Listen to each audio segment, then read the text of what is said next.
প্রিয়া করিডোরে পায়চারি করে যাচ্ছে। প্রার্থর রুমে হৃদয়রা বসে আছে। একটু আগে তাদের চা নাস্তা দেওয়া হয়েছে। প্রিয়া একবার ভিতরে ঢুকে কতক্ষণ ঘুরঘুর করে এসেছে, কিন্তু হৃদয় তাকে একবার চোখ তুলে দেখেনি পর্যন্ত। সে নিয়ে তার কত আক্ষেপ। এত সুন্দর করে পরিপাটি হয়ে এসেছে তার সামনে, কিন্তু সে দেখলই না। রাগ করে রুম থেকে বেরিয়ে এসেছে। এখন করিডোর জুড়ে ঘোরাঘুরি করছে আর ফোন দিয়ে আসছে কী করে হৃদয়কে তার হৃদয়ের কথা বলা যায়। ছেলেটার নাম রেখেছে হৃদয়, অথচ তার মাঝে হৃদয়ই নেই। এত করে ইশারা ইঙ্গিতে প্রিয়া বোঝায় তাকে, তবুও সে বোঝে না। 17 বছর চলছে মেয়েটার, এখন অবধি একটা প্রেমও করেনি। তার বান্ধবীরা স্কুল লাইফ থেকেই 3-4টে করে প্রেম করতো, আর সে এখন কলেজে উঠে গেছে, তবুও একটা প্রেম করতে পারল না। সে 16 বছর বয়স থেকে হৃদয়কে পছন্দ করে, এখনও সেই হৃদয়তেই আটকে আছে। 2 বোনের হয়েছে মহাজ্বালা। যাদেরকে ভালোবাসা থেকে 10 গজ দূরে থাকা উচিত 2 বোন, সেই তাদেরকেই ভালোবেসে বসে আছে। পুষ্প যাই একটু এগিয়েছে, প্রিয়া তো সে সেখানেই আটকে আছে। এখনও মনের কথাটা মুখ ফুটে বলতেও পারছে না। ওই দিন বলতো, অথচ অন্ধের বাচ্চার জন্য বলা হলো না। আজ বলা চাই, যে করি হোক আজই বলবে সে, কিন্তু কি করে যে বলবে সেটাই ভেবে পাচ্ছে না। এমন সময় সিঁড়ি ভেঙে উপরে আসতে দেখা গেল অন্তকে। ওকে দেখি মাথায় বুদ্ধি এসে গেল। ওর জন্যই তো ওই দিন বলতে পারিনি কিছু, আজ ওকে দিয়েই সেটা শোধ তুলবে। অন্ত হেঁটে আসলে প্রিয়া তার সামনে 2 হাত ছড়িয়ে দাঁড়িয়ে পড়ল। 2 হাত 2 দিকে ছড়িয়ে বলল, দাঁড়াও। অন্ত ভ্রুকুচকে বলল, কি হয়েছে? এমন কাকতাড়ীয় হয়ে দাঁড়িয়ে আছিস কেন? প্রিয়া হাত নামিয়ে বলল, তোমার সাথে কথা আছে আমার। অন্ত তারা দেখিয়ে বলল, কি কথা বল? সময় নেই আমার। সময় না থাকলে সময় বের করতে হবে। কি হয়েছে বলবি? প্রিয়া গলা পরিষ্কার করে রয়ে শুয়ে বলল, বলছি। আগে বলো, তোমাকে এখন যা বলবো তুমি কাউকে বলবে না। বুবুকে তো নাই, বলবে না, কথা দাও অন্ত ভাইয়া। অন্তর ভ্রু উঁচু হয়ে গেল, কপাল টান টান করে বলল, কি এমন কথা বলবি যার জন্য এত ফর্মালিটি পালন করছিস, আবার আমার নামটাও ঠিকঠাক উচ্চারণ করছিস? ব্যাপারটা কি বলতো? কিছু লাগবে তোর? কিনে দেব? লাগবে তো কিছু, কিন্তু কেনার না। তোমার সাহায্য লাগবে। তো কি সাহায্য লাগবে বল?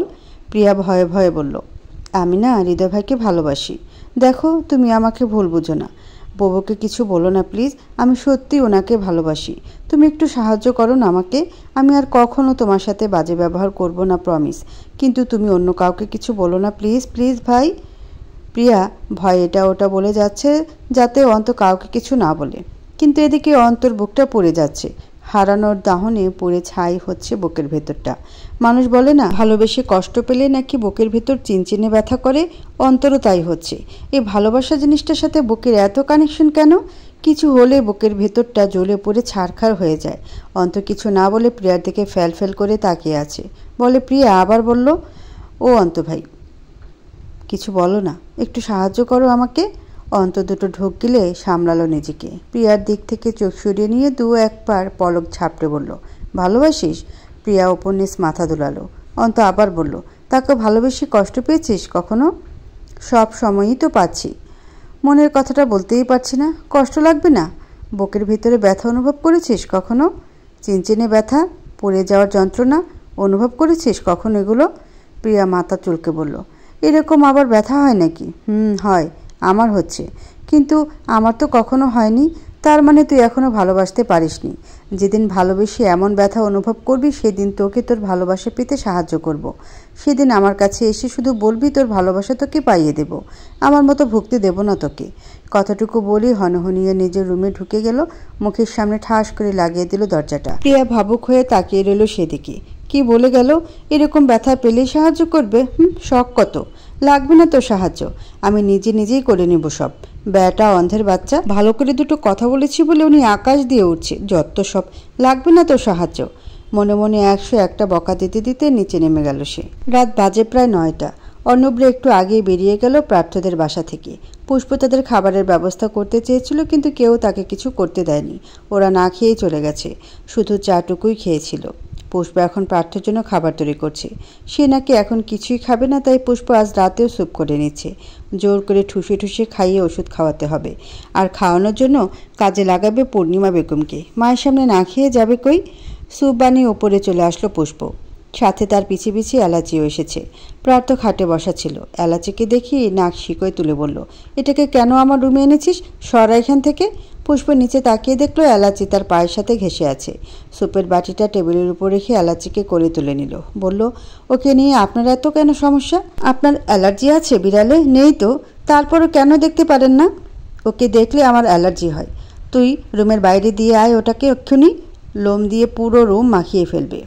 আমি যেখানে থাকবো অ্যালার্জিও সেখানে থাকবে। আপনার প্রবলেমে আমাদের কিছু যায় আসে না। ওর লোম নরম নয়, শক্ত, কোথাও মাখাবে না।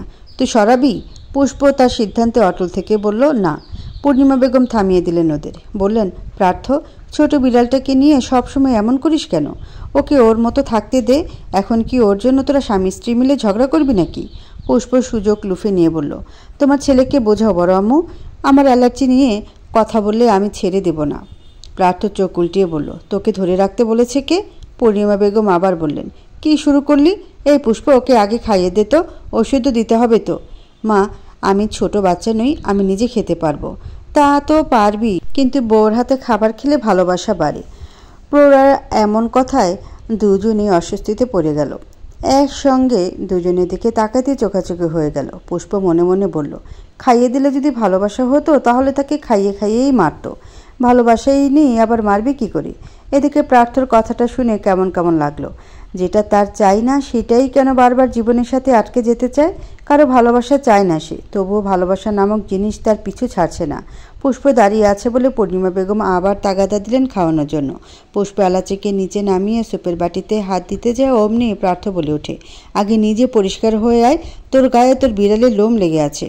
পুষ্প রেগে মেগে চলে গেল ওয়াশরুমে। হাত ধুয়ে আবার আসলো। প্রার্থ ভুকুচকে বলল, শাড়ি বদলেলি না কেন? শাড়িতেও লেগে আছে। পুষ্প কোনো বাক্য ব্যয় না করে সুপের বাটিটা উঠিয়ে নিল। প্রার্থর মুখের সামনে ধরে বলল, এত ঢং আমি করতে পারবো না, তাড়াতাড়ি খেয়ে নিন। আপনাকে খাইয়ে বড় আম্মুকে ওষুধ দিতে হবে। আপনার গায়ে আবার জ্বর আসছে, তাড়াতাড়ি হা করুন। প্রার্থ বাধ্যের ন্যায় হা করল। পুষ্পের পুরোটা খাইয়ে দেওয়া পর্যন্ত পূর্ণিমা বেগম সেখানে বসে রইলেন। দুজনকে এভাবে দেখলে তার অন্তর জুড়িয়ে যায়। সে যে ছেলে মেয়ে দুজনকে এক করে কোনো ভুল করেনি তাতেই তার গর্ববোধ হয়। ওদেরকে একসাথে সুখী দেখতে পারলেই তো সুখ। প্রার্থটাকে নিয়েও তার কোনো চিন্তা থাকবে না। এই বৃষ্টি জ্বর নিয়ে কত চিন্তায় থাকতো। কে দেখবে তার ছেলেটাকে? ওরকম জ্বরে ভালো মতো সেবা যত্ন না করলে সহজে ঠিক হয় না ছেলেটা। কিন্তু এখন পুষ্প আছে, সে থাকতে আর কোনো চিন্তা করার দরকারই নেই তার। পুষ্পর কাছে প্রার্থকে দিয়ে এখন চিন্তামুক্ত সে। তার মতে প্রার্থ একইভাবে পুষ্প সেবা যত্ন করে এবং ভালোবাসে।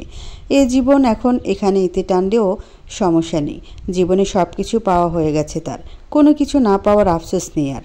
প্রার্থ শরীরে আবার জ্বর এসে গেছে। দুদিন ধরে একই অবস্থায় আছে। একবার বাড়ে, আবার একটু কমে, আবার বেড়ে যায়। ডাক্তার এনেও কাজ হলো না, ওষুধ খাইয়েও কিছু হচ্ছে না, যা তাই হয়ে আছে। রাতের দিকে যেন জ্বরটা আরও বেড়ে যায়। মাত্র কিছুক্ষণ আগে পুষ্প ওষুধ খাইয়ে রেখে গেছে ওকে। তার মাঝে আশরাফ এবং অহনা বেগম এসেছিলেন একবার প্রার্থর সাথে দেখা করতে। স্বামী স্ত্রী দুজনেই অফিস থেকে একসাথে ফিরেছে। এসে প্রার্থকে দেখে গেছে। তখনও গায়ের তাপমাত্রা আনুমানিক কম ছিল। এখন নিচে সব কিছু গুছিয়ে খাবার খাইয়ে এলো সবাইকে, শুধু অন্তবাতে। সে যে সন্ধ্যার সময় দোর বন্ধ করেছে, এখনও খুলেনি। খাবার খেতে ডাকতে বলেছে, খিদে পায়নি। ভালো লাগছে না বলে আর বের হয়নি। পুষ্প আর বেশি ঘাটতে যায়নি তাকে। সব কিছু ঠিকঠাক করে রুমে এসে দেখে আবার প্রার্থর গা কাঁপিয়ে জ্বর উঠে গেছে। কম্বল গায়ে কাঁপছে ছেলেটা, চোখ বুজে আছে, হয়তো ঘুমিয়ে গেছে। পুষ্প কাবার থেকে আরও একটা কম্বল এনে উপরে দিয়ে দিল। কপালে হাত দিয়ে চেক করলো, তাপমাত্রা অনেকটাই বেশি মনে হচ্ছে। প্রার্থর চুলগুলোকে পুষ্পর কোমল হাত দিয়ে পেছনে ঠেলে তার ঘুমন্ত চোখের দিকে তাকিয়ে বলল, আজ আর কাছে আসবো না প্রার্থ ভাই। কাছে আসলে দূরে যেতে বেশি কষ্ট হবে। আপনি আমাকে আরও দূরে ঠেলে দিন, যাতে আপনাকে ছেড়ে যেতে কষ্ট না হয়। মৃত্যুর যন্ত্রণা থেকে বিচ্ছেদের যন্ত্রণা বেশি কষ্টদায়ক। হোক সেটা একপাক্ষিক ভালোবাসা আর একপাক্ষিক বিচ্ছেদ, কষ্ট তো যে ভালোবাসে তাকেই পেতেই হয়। চোখে টলটল করা অশ্রু কয়েকটা পলক ঝাপড়ে শুষে নিল। কথায় কথায় চোখটা বেহায়া হয়ে যায়, সব কিছুতেই পানি ছেড়ে দেয়। জীবনে চলতে গেলে এত অশ্রু বিসর্জন দিলে চলে? কিছু কিছু সময় অশ্রুকণাও বাঁচিয়ে রাখতে হয়। পুষ্প গিয়ে একটা বলে করে পানি আর জলপট্টির জন্য কাপড় নিয়ে এলো। পানিটাকে বেডসাইড টেবিলে রেখে পুষ্প বেডের উপরে পা ঝুলিয়ে বসে পড়ল। পানিতে কাপড় চুপিয়ে সেটা ভিজিয়ে উঠে প্রার্থর কপালে জলপট্টি দিতে লাগলো, যদি তাপমাত্রা একটু কমে। এরই মাঝে প্রার্থ বিড়বিড় করে কিছু একটা বলল। পুষ্প বুঝলো না তার কথা, আর একটু এগিয়ে গিয়ে বলল, কিছু লাগবে আপনার? কি বলছেন? প্রার্থ ঠোঁট দুটো নড়ছে, কথা স্পষ্ট নয়। জ্বর এলে যে প্রার্থ আবল তাবল বলে সেটা ভালো করে জানে পুষ্প। সে আরও একটু এগিয়ে গেল, কান পেতে শুনল কি বলছে। প্রার্থ তখন অস্পষ্ট আওড়ালো অর্ণব। পুষ্পর মেরুদণ্ড সোজা হয়ে গেল। হঠাৎ অর্ণবের নাম কেন নিচ্ছে? অর্ণব ভাইয়ের কথা কি তাহলে সত্যি? সত্যিই সে অর্ণব ভাইয়ের প্রতি জেলাস? অর্ণব ভাই যাওয়ার আগে বারবার পুষ্পকে বলে গেছে প্রার্থর মাঝে কোনো পরিবর্তন খেয়াল করলে জানাবে, বা আমাকে নিয়েও যদি কিছু বলে তাহলেও জানাবে। আবার যতক্ষণ অর্ণবরা এখানে ছিল ততক্ষণ অর্ণব পুষ্পের সাথে সাথে থেকেছে। কোনো না কোনো বাহানা সবার সামনে তাকে ডেকে বাইরে নিয়ে গেছে। এগুলো যে কারো চোখ এড়ায়নি তা নয়, সবাই দেখেছে, কিন্তু সবাই নেগেটিভলি নেয়নি। তবে অর্ণব চায় প্রার্থ যেন বিষয়গুলো নেগেটিভ নেয়, তবেই না সব বুঝবে। প্রার্থর মুখে অর্ণবের নাম শুনে আবার ডাকলো তাকে। প্রার্থ ভাই কি বলছিলেন আবার একটু বলুন। প্রার্থ চোখ দুটো হালকা খুলে তাকালো সামনে। সামনে পুষ্পর মুখটা দেখতে পেল।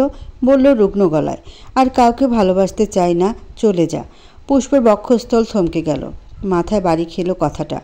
আর কাউকে ভালোবাসতে চায় না, তার মানে সমৃদ্ধি আপু এখনও ম্যাটার করে তার লাইফে? কিন্তু আজ যখন অর্ণবকে জিজ্ঞেস করলো সমৃদ্ধির ব্যাপারে, তখন তো সে গ্যারান্টি দিয়ে বলল সে সমৃদ্ধির কোনো অস্তিত্ব নেই প্রার্থ জীবনে। পুষ্প দুটো শুকনো ঢোক গিলে কাপা সুরে বলল, সমৃদ্ধিকে ভালোবাসেন? প্রার্থ আদৌ খোলা চোখে পুষ্পর দিকে চেয়ে বলল, ওর নাম নিবি না, ও প্রতারক, ধোঁকাবাজ। ভালোবেসে শুধু প্রতারণা পেয়েছি, আর কাউকে জীবনে ভালোবাসবো না। একজনের কাছ থেকে প্রতারণা পেয়েছেন বলে কি সবাই প্রতারণা করবে এমন কোনো কথা আছে? কেউ কেউ তো ভালোবেসে আগলে রাখতেও জানে। একবার ভালোবেসে ধোঁকা পেয়েছেন, দ্বিতীয়বার ভালোবেসেই দেখুন। First love is important, because first love change your nature, but second love will change your whole life. দ্বিতীয়বার প্রেমে পড়েই দেখুন, জীবন বদলানোর দায়িত্বটা না হয় আমিই নিলাম। প্রার্থ আরও কিছুক্ষণ তাকিয়ে রইল পুষ্পর দিকে, এরপর আবার চোখ দুটো বুজে ফেলল। পুষ্প তপ্ত শ্বাস ফেলে মাথা জলপট্টি দিতে ব্যস্ত হয়ে পড়ল। মরুর বুকে গাছ লাগানোর চেষ্টা করছে সে। মরুরই তপ্ত খড়খড়ে বালুর উপর কি গাছ লাগানো সম্ভব? পানি ছাড়া কি গাছ আদৌ বাঁচবে? তবুও পুষ্পের ক্ষুদ্র প্রচেষ্টা, কে বলতে পারে যদি কোনো মিরাকেল হয়ে যায়। হঠাৎ প্রার্থ বেডে থাকা পুষ্পর হাত চেপে ধরল। পুষ্প ধ্যানের সুতো ছিঁড়ে বেরিয়ে এলো। প্রার্থ শক্ত হাতের মুঠো ধরে থাকা হাতটার দিকে তাকিয়ে হেয়ালি হেসে বলল, আপনি কিন্তু এভাবেই মায়া বাড়াচ্ছেন। শেষে ছেড়ে যেতে না পারলে আমার কোনো দোষ নেই বলে দিলাম। একে তো কখনো বুঝবেন না আমাকে, তার উপর এমন ছোট ছোট কাণ্ড করে মনটাকে মোম বানিয়ে ফেলছেন। একটু তাপ পেলে গলে যাই, কবে যেন গলে গলে একেবারে নিঃশেষ হয়ে যাই। আপনি এগুলো আমার সাথে একদম ঠিক করছেন না। শেষের দিকে এসে কণ্ঠটা বুঝিয়ে এলো। এতক্ষণ ধরে আটকে রাখা চোখের জলও বাদ মানল না। নরম গাল বেয়ে গড়িয়ে পড়ল এক ফোঁটা অশ্রু। বিছানার উপর এলোমেলো হয়ে ছড়িয়ে ছিটিয়ে আছে জামা কাপড়। সেখান থেকে খুব পক্কতার সাথে একটা একটা করে জামা ব্যাগে ভরছে পুষ্প। বেশিরভাগই রয়েছে শাড়ি। বিয়ের পরে শাড়ি পরবে বলে সব শাড়ি কিনে এনেছিল এ বাড়িতে। অন্য জামা কাপড় হবে দু একটার মতো, আর সব নতুন নতুন শখের শাড়ি। শাড়িগুলো সব লাগেজে ভরে চেনটা টেনে দিল পুষ্প। ভেতর থেকে বেরিয়ে এলো ভারী দীর্ঘশ্বাস। ধপ করে খাটের এক পাশে বসে পড়ল। ভেতর থেকে কান্নারা দলা পাকিয়ে আসছে। আজ তাকে চলে যেতে হবে এ বাড়ি থেকে। মনে পড়ে গেল কাল রাতের সেই ঘটনা। নিজের চোখকে বাদ মানাতে পারল না। দু চোখ বেয়ে বর্ষণ শুরু হলো। কাল ছিল প্রার্থর জ্বরে পড়ার চতুর্থ দিন, এবং অবিশ্বাস্য ব্যাপার, এই 4 দিনের মাথায় প্রার্থ একদম সুস্থ হয়ে গেছে। যে ছেলে 7 দিনের আগে কোনোদিন জ্বর কমেনি, সে ছেলে 4 দিনে সুস্থ হয়ে গেল। ব্যাপারটা সবার কাছেই খুব আশ্চর্যের এবং খুশিরও। পূর্ণিমা বেগমের মুখ থেকে তো পুষ্পের নামই সরছে না। তার ছেলের এত তাড়াতাড়ি সুস্থ হওয়ার পেছনে তো পুষ্পই ছিল। সকাল থেকে রাত অবধি পুষ্প খেটেছে শুধু প্রার্থর পেছনে। সকালের খাওয়া দাওয়া থেকে শুরু করে রাতের জলপট্টি সব করেছে। মাথা ধুয়ে দেওয়া, টাইম মতো ওষুধ খাওয়ানো, খাবার খেতে ইচ্ছে করেনি বলে নতুন নতুন ডিশ তৈরি করে নিজে হাতে খাইয়ে দিয়েছে। এসব করেছে পূর্ণিমা বেগমের সাহায্যে। তাকে সামনে বসিয়ে সব করেছে যাতে প্রার্থ কোনো কিছুতে বারণ করতে না পারে। নিজে অসুস্থ থাকা সত্ত্বেও সে প্রার্থ সেবা করেছে। কিন্তু পাষণ্ড পুরুষটার মনকে একটুও নাড়াতে পেরেছে সে? মনে হয় না, পারেনি। পারলে তো আর কাল রাত্রে এত অপমানিত, এত লাঞ্ছিত হতে হতো না। কাল সন্ধ্যার দিক থেকে প্রার্থ মোটামুটি সুস্থ। তবুও রাতে পুষ্পের প্রার্থকে খাইয়ে দিয়েছে পূর্ণিমা বেগমের কথায়। এরপর রাতে যখন পুষ্প নিচে সব কাজ শেষ করে ক্লান্ত হয়ে রুমে ফিরেছে, তখনই শিকার হয়েছে প্রার্থ হিংস্রতার। পুষ্প রুমে ঢুকতেই প্রার্থ তার হাত টেনে দরজা লাগিয়ে দরজার সাথে চেপে ধরে। রাগে রিরি করতে করতে বলে, সুযোগ নিচ্ছিস? অসুস্থ করে তার সুযোগ নিচ্ছিস? কাছে আসার বাহানা খুঁজছিস? কি ভেবেছিলি প্রার্থ অসুস্থ হলে তার সেবা করে তার মন পেয়ে যাব, এটাই ভেবেছিলি তো? রোজ রোজ মাকে সামনে বসিয়ে রেখে সুযোগের সদ্ব্যবহার করে কাছে আসার চেষ্টা করেছিস তুই। মনে রাখিস, প্রার্থ কখনো তোর জালে ফাঁসবে না। হঠাৎ যে পুষ্প এমন কিছুর মুখোমুখি হবে তা কখনো বুঝতে পারেনি। প্রার্থ তার দুই বাহু ধরে চেপে আছে, হাত দুটো ব্যথায় বিষিয়ে উঠছে। তার থেকেও বেশি ব্যথা লাগছে মনে। লাজুক মনে হুটহাট এমন ব্যথা পেলে ভীষণ কষ্ট লাগে। কিছু না করে এমন অপবাদ কে সহ্য করে? কার এত ক্ষমতা আছে মিথ্যে অপবাদ সহ্য করার? অনেকের থাকলেও পুষ্প সহ্য হলো না। সব কিছু এত সহ্য করা যায় না। এত অপমান, অপবাদ, লাঞ্ছনা পুষ্প সহ্য হলোও না। প্রার্থর বুক বরাবর হাত রেখে জোরে ধাক্কা দিয়ে সরিয়ে দিল তাকে। অশ্রুসিক্ত নয়নে বাঘিনীর ন্যায় বাক্য ছুড়ল, আপনি পাগল, অসুস্থ মন মানসিকতা নিয়ে বাস করেন আপনি। আপনাকে ভালোবাসা আমার চরম ভুল ছিল। আগে তো এমন ছিলেন না আপনি, তাহলে এখন কেন হলেন? এরকম অমানসিক রূপটা আগেই দেখিয়ে দিতেন, তাহলে না মন দিতাম আপনাকে, না মন মরতো আপনার কারণে। আমার সেবা, আমার পরিশ্রম, আমার কষ্ট শুধু সুযোগের সদ্ব্যবহার মনে হলো আপনার কাছে? ঠিক আছে, থাকেন আপনি আপনার নিচু মন মানসিকতা নিয়ে, কারণ আমি আমার তরফ থেকে একটুও সাফাইও গাইব না। যে অবস্থাকে বোঝানো দেয়, যে একটা সাইকো তাকে সুস্থ করা যায় না। পুষ্পর কথা শেষ হওয়ার সাথে সাথে প্রার্থ আবারও তাকে দরজার সাথে ঠেসে ধরল। পুষ্প করা অপমান এবার তার গায়ে সহ্য হলো না। চোখ দুটো রক্তিম আভায় ছেয়ে গেল। চুলগুলো সব কপালের উপর এবড়ো থেবড়ো হয়ে পড়েছে। রাগে হিতাহিত জ্ঞান হারিয়ে পুষ্পর চোয়াল শক্ত হাতে চেপে ধরল, দাঁতের দাঁত চেপে পড়ল। তাহলে কেন পড়ে আছিস এই সাইকো অমানুষ অস্বাভাবিক মানুষের কাছে? ছেড়ে যাচ্ছিস না কেন? পুষ্প নিজের চোয়াল থেকে প্রার্থর হাত ছাড়িয়ে বলল, ছেড়ে তো যাবই, কিন্তু আমি চেয়েছিলাম ছেড়ে যাওয়ার আগে আপনার মনে একটু দাগ কেটে যাব। কিন্তু আমি তো ভুলেই বসেছিলাম, যাদের মন নেই তাদের মনে দাগ কাটা যায় না। আপনার সাথে আমার সম্পর্কের ইতিটা এখানেই ধরে নিন। এতদিন ধরে যে সম্পর্কটাকে আমি ধরে বেঁধে রেখেছিলাম সেটাকে আমি ছেড়ে দিলাম। আপনি মুক্ত, সাথে আমিও। নিজে থেকে আর কোনোদিন ফিরবো না আপনার কাছে। Best wishes for your lonely psycho life mister Ivan Partha Chowdhury. Partha একই সুরে বলল, keep your best wishes to yourself, you need it more than me. Okay, let's see. কথা শেষে পুষ্প আবার ধাক্কা দিয়ে সরিয়ে দিল প্রার্থকে। দরজা খুলে ধূপধাপ পা ফেলে চলে গেল রুম থেকে। পায়ের ব্যথাটা তুলনামূলক কম ছিল। এক প্রকার দৌড়েই চলে যায় পাশে প্রিয়ার রুমে। প্রিয়া অনেকক্ষণ তাকে জিজ্ঞেস করেছে কি হয়েছে, কেন কাঁদছে, এভাবে কেন রুম থেকে এলো, প্রার্থ ভাই কী বলেছে, নানা ধরনের প্রশ্ন করছিল। শেষে পুষ্প নিজেকে সামলিয়ে বলল, কাল সকালে আমরা এই বাড়ি থেকে চলে যাব, তাতে যাই হয়ে যাক, এখানে আর নয়। প্রিয়া অবাক হয়ে প্রশ্ন ছুড়ল, কিন্তু কেন, কালকেই কেন? আমাদের তো কয়েকদিন পরে এমনিতেই বাসায় যাওয়ার কথা ছিল। আম্মুর ছুটি হলে প্রার্থ ভাইকে নিয়ে বাসায় যাওয়ার কথা ছিল, সব ক্যান্সেল। আমরা কাল যাব মানে কালকেই যাব। তুই থাকতে চাইলে তুই থাক, আমি চলে যাচ্ছি সকালে। বুবু কি হয়েছে খুলে বলবে আমাকে? প্রার্থ ভাই আবার কি বলেছে? কিছু না, উনি ওনার মানসিকতা অনুযায়ী কথা বলেছে, ব্যাস, আর কিছু না। কিন্তু কি বলেছে সেটা তো বলো। আমাদের মাঝের কথা আমাদের মাঝেই থাক প্রিয়, জানতে চাস না আর এ বিষয়ে? ঠিক আছে, বলো না, কিন্তু এখন যাওয়ার কোনো প্রয়োজন নেই বাবু। ভাই কেমন হয়ে গেছে তুমি তো জানোই। তার কথা গায়ে নিও না তো। ভাইকে টাইট দিতে হবে, বুঝেছো? না হলে আর ঠিক করা যাবে না। আমি ঠিক করতে চাইও না, উনি এভাবেই থাকুক। আস্তে আস্তে ঘৃণারা জেঁকে ধরুক আমাকে। কখনো তার জন্য প্রেম না আসুক মনে, না পাওয়া শহরে পাওয়ার আশা ছেড়ে দেওয়াই উত্তম। একা বেঁচে থাকাই সব থেকে সহজ মাধ্যম। কি হয়েছে বাবু, এমন কথা কেন বলছো? খুলে বলো না আমাকে। কিশোরী বয়সে প্রেম তো, তাই প্রেমটা মনের ভেতর এমন গেঁথে গেছে, বুঝলি? না পারছি এটা ধরে রাখতে, না পারছি উপড়ে ফেলতে। এখনকার মতো যদি একটু বুঝদার হতাম তাহলে কখনও মনে ভালোবাসা পুষতাম না। ভুল যখন করেছি ভুলের মাসুল তো দিতেই হবে। বোনের এমন বেদনাদায়ক কথায় প্রিয়ার নিজেরই কান্না চলে আসছে। বর্ষা অবস্থায় বোনকে জড়িয়ে ধরে বলল, কেঁদো না বাবু, সব ঠিক হয়ে যাবে। কিন্তু তুমি এখন যেতে পারবে না এখান থেকে। ওই ছানার বাচ্চাও এ বাড়িতে। তুমি তো জানোই প্রার্থ ভাইয়ের প্রতি কেমন সুখ ভাব তার। তুমি গেলেই দেখবে সুযোগ নেবে। তাকে নিয়ে তোর চিন্তা করতে হবে না। সে নিজেকে বাঁচিয়ে রাখতে জানে, ওসব মেয়ে তার মনে ঢুকতে পারবে না। প্রিয়া অনেক বুঝিয়েও পুষ্পকে টলাতে পারেনি। সে কাল সকালে যাবে মানে যাবে। পারলে রাতেই চলে যেত, কিন্তু সম্ভব না।